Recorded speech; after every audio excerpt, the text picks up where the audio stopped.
네, 안녕하세요. 오늘 여러분께서 공유해 주신 자료들을 바탕으로 하이젠 R&M이라는 기업, 특히 로봇 액추에이터 시장에서의 경쟁력을 좀 자세히 살펴보겠습니다. 이 회사가 원래 산업용 모터 전문 기업인데 요즘 로봇 분야에서 행보가 아주 주목받고 있더라고요. 바로 시작해 볼까요? 네, 반갑습니다. 흥미로운 주제인데요. 하이젠 R&M, 60년 업력의 기술력이 있고 또 빠르게 변하는 로봇 시장 트렌드에 맞춰서 성장 기회를 잡으려고 하는 것 같습니다. 물론 동시에 여러 도전 과제들도 보이고요. 여기서 핵심은 이 기업이 어떻게 경쟁 우위를 확보하고 또 이걸 유지하려고 하는가 이 부분이겠죠? 네, 그럼 먼저 강점부터 좀 짚어보죠. 이 회사의 핵심 경쟁력, 특히 로봇 액추에이터 쪽은 뭐가 있을까요? 자료 보니까 역시 기술력이 대단하던데요. 맞습니다. 60년 업력이라는 게 그냥 시간이 오래됐다는 게 아니고요. 그만큼 이제 정밀 제어 기술의 깊이가 있다는 거죠. 특히 예전에 일본 기업들이 거의 뭐 장악했던 서버 모터 있잖아요. 정밀 제어가 가능한 그 모터를 국내 최초로 국산화했다는 경험. 이게 지금 고정밀 액추에이터 개발에 아주 강력한 밑바탕이 되고 있습니다. 아, 그 서버 모터 국산화가 시작이었군요. 네네. 그 기술력으로 협동 로봇, 또 물류 로봇용, 심지어 휴머노이드 로봇용까지 고객 요구에 맞춰서 벌써 42종의 액추에이터를 개발하고 납품한 경험이 있다는 거, 이것도 대단한 경쟁력이죠. 와, 마우투종이요? 정말 다양한 로봇에 딱 맞춰서 들어간다는 거네요.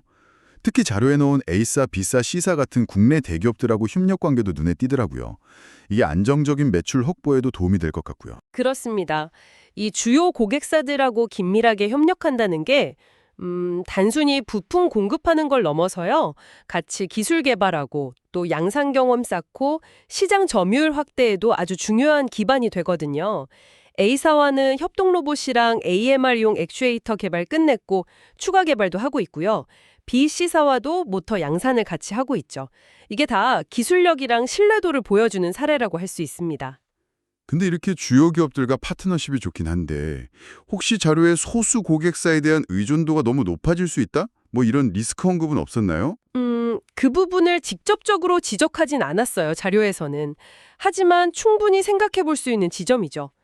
현재로서는 뭐랄까 기술 협력이나 레퍼런스 확보 같은 긍정적인 면이 더 부각되고 있는 것 같습니다. 아, 그리고 또 하나 주목할 만한 게 그 방폭 모터 분야인데요. 국내에서 유일하게 내압 방폭형 서버 모터 생산 인증을 받은 업체라는 점입니다. 내압방폭형 서버 모터요? 그건 좀 생소한데 어떤 환경에서 쓰는 건가요? 아, 그건 이제 폭발 위험이 있는 가스나 분진 환경 같은 데서요. 모터 내부에서 혹시 폭발이 일어나도 그게 밖으로 퍼지지 않게 아주 안전하게 설계된 특수 정밀 모터입니다. 뭐 화학 공장이나 정유 시설처럼 안전 규제가 아주 중요한 곳에서는 필수적이거든요. 이런 특수 분야 기술력이 결국 로봇 액추에이터의 신뢰성에도 좋은 영향을 줄 수 있겠죠. 아하, 확실히 틈새 시장이지만 기술적인 혜자는 분명해 보이네요. 그럼 이런 기술력을 바탕으로 해서 요즘 로봇 시장 변화가 크잖아요. 여기 어떻게 대응하고 있나요?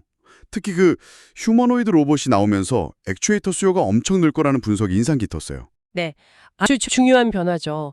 로봇의 관절 역할을 하는 게 액추에이터인데 기존 산업용 로봇에는 뭐 한 3개에서 6개 정도 들어갔다면요.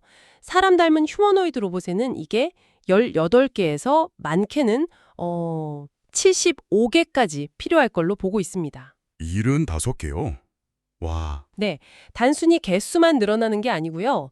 더 자연스럽고 복잡한 움직임을 만들려면 고토크 모터랑 저감속비 감속기 조합 아니면 QDD 같은 새로운 형태의 액추에이터가 점점 더 중요해지고 있습니다. QDD요? 그건 어떤 기술이죠? 좀 쉽게 설명해 주실 수 있나요? QDD는 Quasi Direct Drive, 그러니까 우리말로는 유사 직접 구동 뭐 이렇게 부르는데요. 중간에 들어가는 복잡한 감속기 구조를 확 줄이거나 없애서 모터 힘이 관전에 좀 더 직접적으로 전달되게 하는 방식입니다. 제어도 더 빠르고 정밀해지고 외부 충격 감지에도 유리해서요. 차세대 로봇 액추에이터 기술로 주목받고 있죠. 하이젠 R&M도 당연히 이 기술 개발에 투자하고 있습니다. 휴머노이드 로봇 하나에 액추에이터가 최대 75개라. 그 많은 관절을 다 제어하려면 정말 기술 난이도가 엄청나겠는데요. 네, 상상만 해도 복잡하죠. 그래서 기술력뿐만 아니라 안정적인 배량 생산 능력, 이 캐파가 중요해지는 겁니다. 하이젠 R&M이 창원 공장에 12억 원 투자해서 연말까지 300억 규모 캐파 확보하려는 것도 바로 이런 시장 변화에 미리 대응하려는 전략인 거죠. 이렇게 강점도 뚜렷하고 기회도 보이는데 자료 후반부를 보니까 좀 걸리는 부분들도 있더라고요. 특히 실적 쪽이요. 최근에 수익성이 좀 안 좋아진 것 같던데요. 맞습니다. 그게 좀 아쉬운 부분인데 2024년 2분기 이후로 매출은 조금 늘었지만 영업이익하고 순이익은 적자로 돌아섰어요.